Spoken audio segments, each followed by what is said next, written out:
Hello, everyone.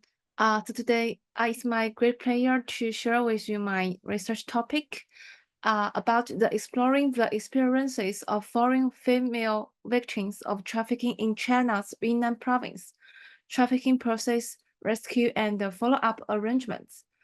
So first, let us know about the legal provisions of the human trafficking in mainland China. So unlike the United Nations definitions of the trafficking in persons, in China, criminal law divides trafficking crimes into two main categories. That is, trafficking in women and trafficking in children. So specifically, according to the article of the China's criminal law, the act of trafficking in women and children refers to the act of abducting, kidnapping, buying, trafficking, transporting, or translating women and children for the purpose of selling them. And China's criminal law stipulates that anyone who traffics women or children shall be sentenced to fixed term imprisonment of not less than 5 years and not more than 10 years, and shall be fined.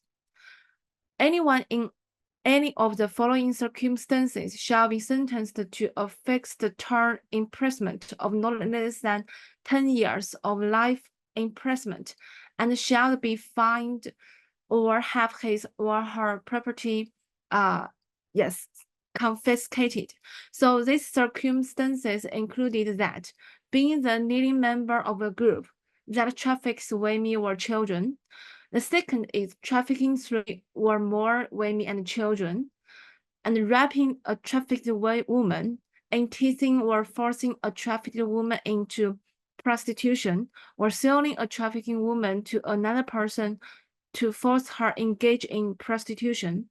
The next situation is about abducting a woman or a child for sale by using violence, coercion, or other violence ways. The next is stealing infants or young children for sale and causing serious injuries, death, injury, or other serious consequences to the trafficked women or children or their relatives, or selling women or children outside the country. In severe cases, the penalty shall be death and the confiscation of property. So if anybody who have the circumstances that we just discussed, the people will be sentenced to a fixed term imprisonment of not less than 10 years or life imprisonment. So that's the legal provisions in China. And the human trafficking in China actually has a long history. After the victory of the Communist Revolution and the People's Republic of China was founded in 1949, human beings trade was significantly stamped out by strict policy, no restriction, and women's campaigns in the 1950s. However, trafficking practices were rekindling and became repentant in the late 1980s and 1990s, especially in less developed provinces, such as the province that we will discuss today, the Yunnan province. The number of the trafficking in women cases in China is not known. So, acting as a hotbed of trafficking activities, human trafficking in China is tough to resolve as it often involves high complex routes, long-distance transportation, and organized criminal networks. Thus, even though the CCP has made many efforts to crack down on the trafficking, it remains a massive problem in China. So let's discuss about the previous literature on the transnational human trafficking in China.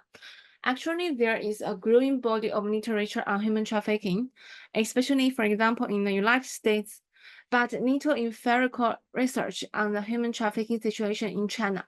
Let alone the studies that specifically explore the trafficking of foreign women in China as a phenomenon of irregular migration. The trafficking of foreign women into China is caused by the push-pull effect.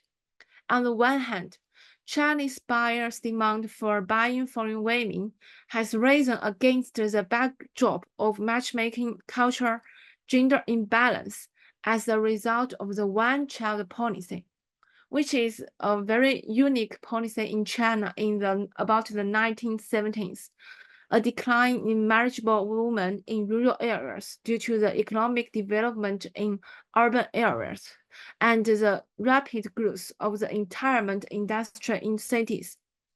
On the other hand, countries represented by the North Korea and Vietnam are lagging behind China in economic development, and many locals, especially a high proportion of women, want to travel to China in search of the better job opportunities. The existing literature on human trafficking in China has mainly concentrated on law, criminology, and social knowledge.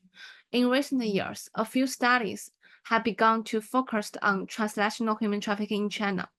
For the trafficked foreign brides, the entry places of foreign brides had a significant aggregation effect. Most of them were trafficked from the border areas with close transportation links with hot source countries, concentrated in Yunnan, Guangxi, and Jilin province. These provinces are closely to the countries such as the North Korea and Vietnam. So that's why the Yunnan province, Guangxi province, and Jilin province in China has many transnational trafficked women. And some scholars have analyzed the trafficking of the brides in China's three most popular sort of countries, namely the Vietnam, Myanmar, and North Korea, with the help of the court documents.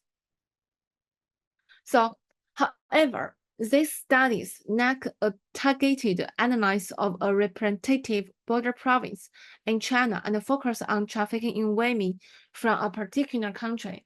There is also a lack of studies that analyze the experience of trafficking victims in China.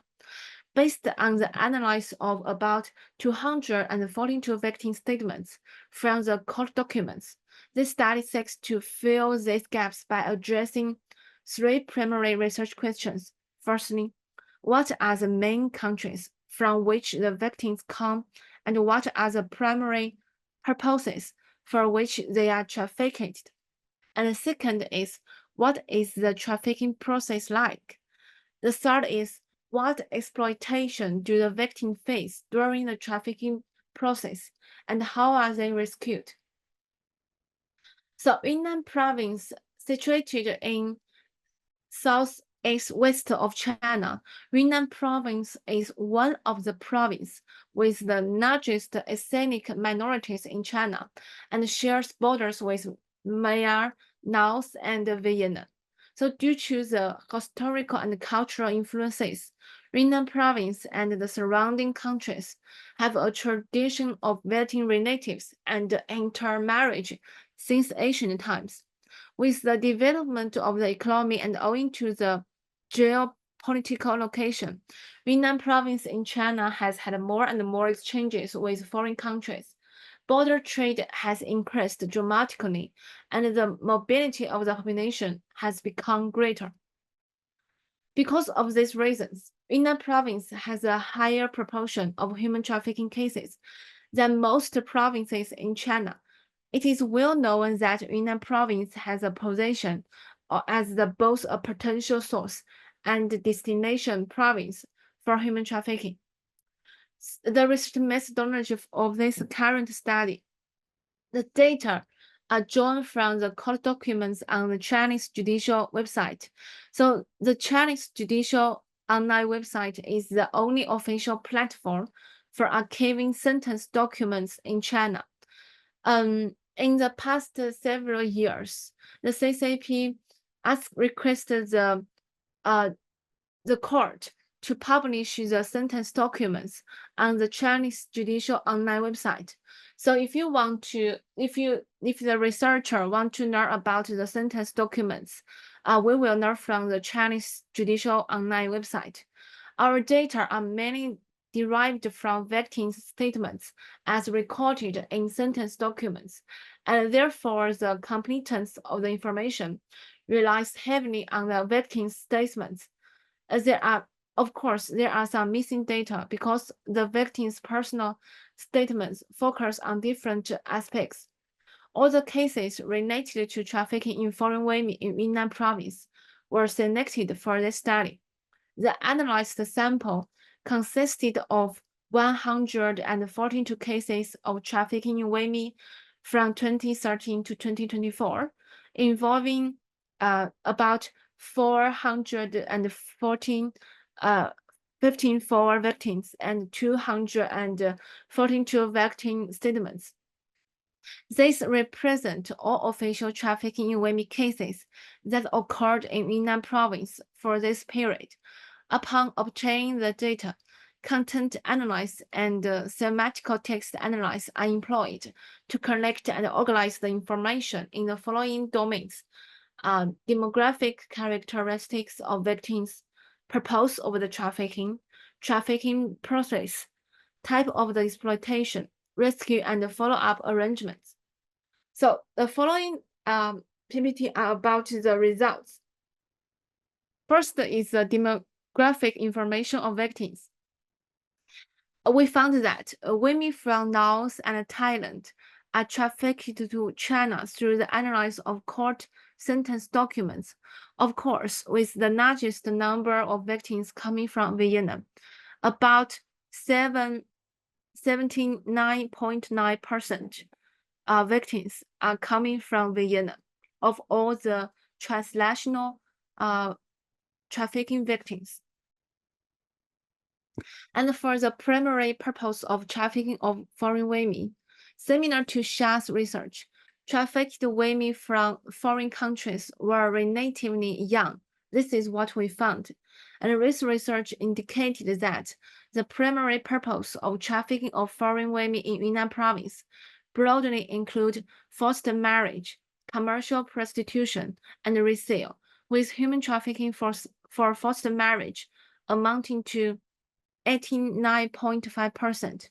This phenomenon might be due to the patriarchal culture and the scarcity of the marriage women that provide a market for the human trafficking business for forced marriage.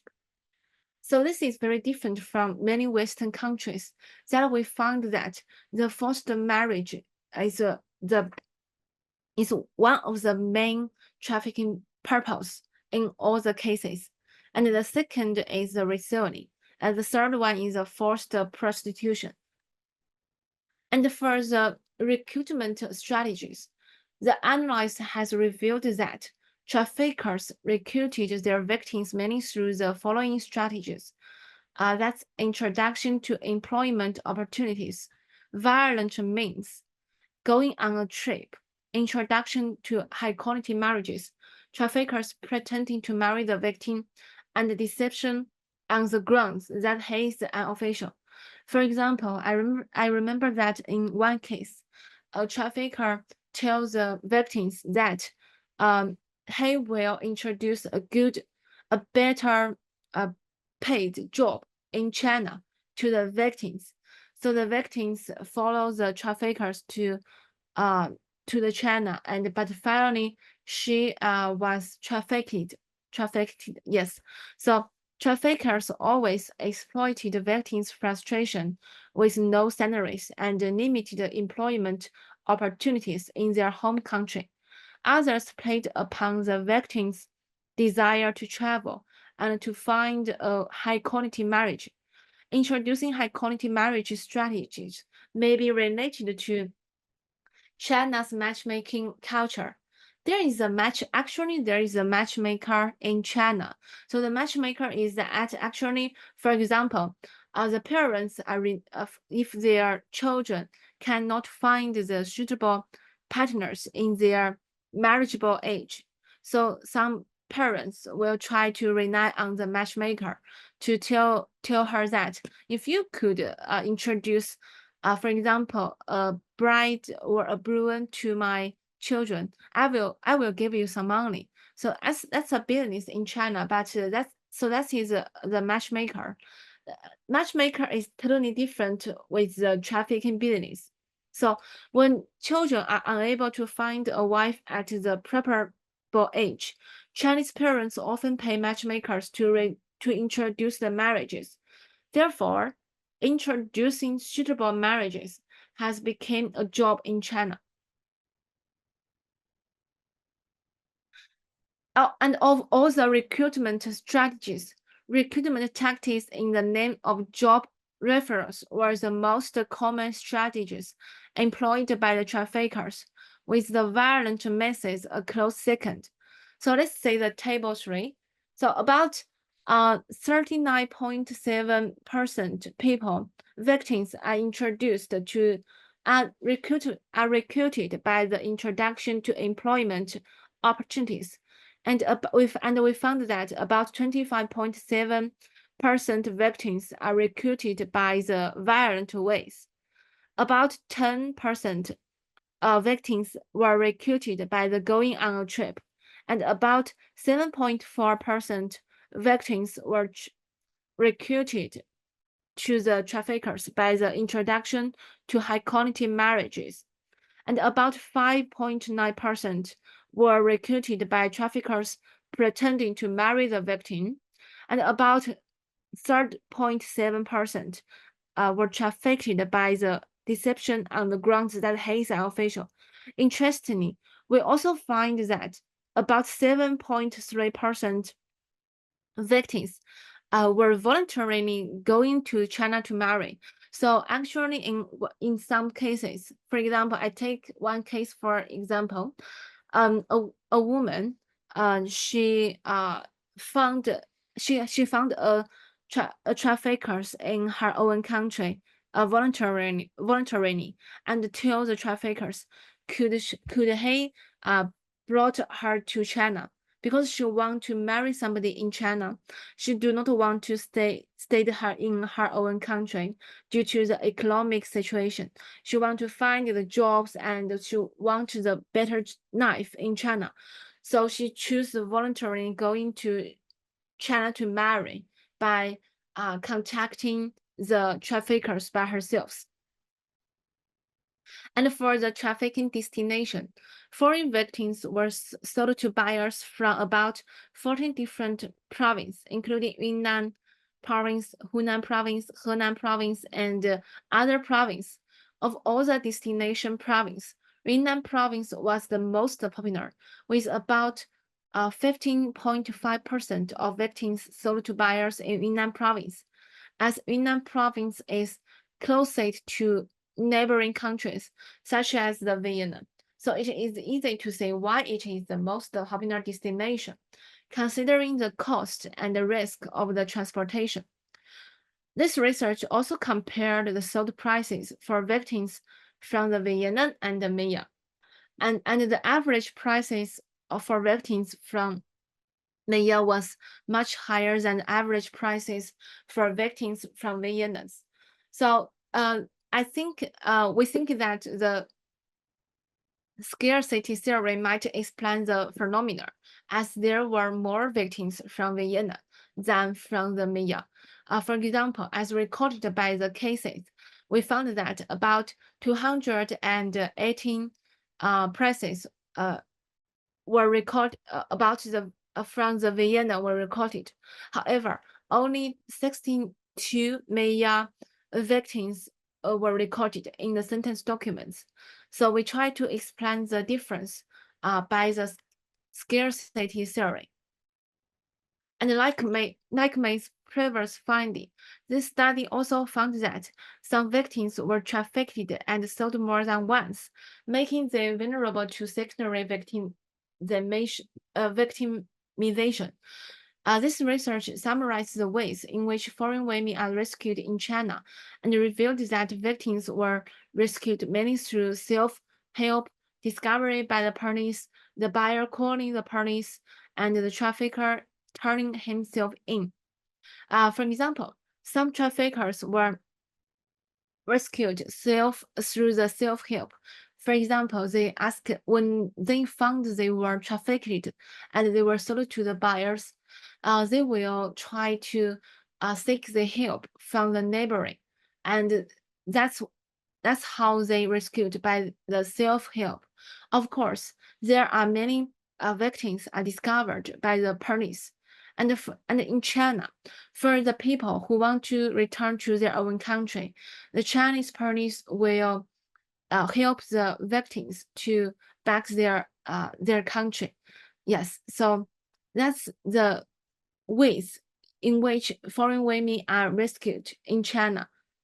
And regarding the follow-up arrangements for the rescued victims, we found that some foreign victims were repatriated after their rescue.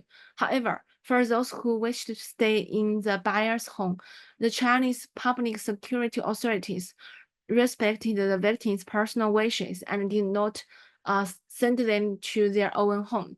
The willingness of the foreign victims to remain in China after rescue might be due to the fact that the living conditions in China were better than their home countries, and that foreign victims have adapted to the life in China.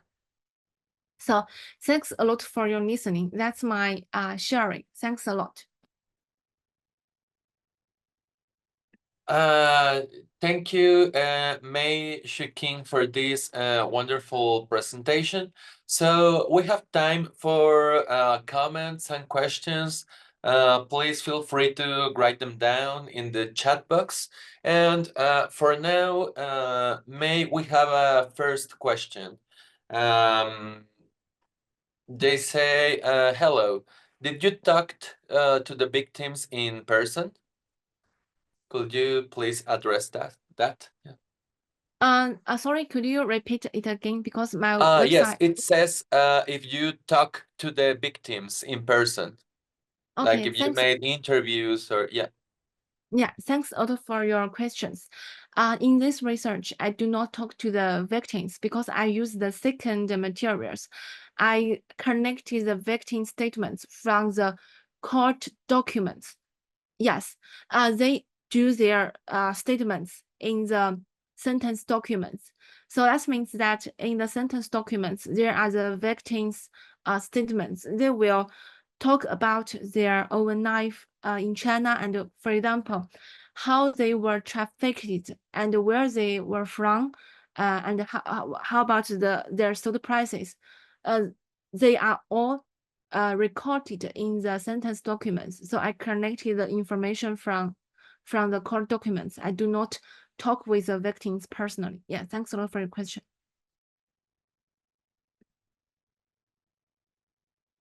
Okay, thank you. That's yeah, illuminating. And another one related to the first one. How did you find the first participants to take the IDI?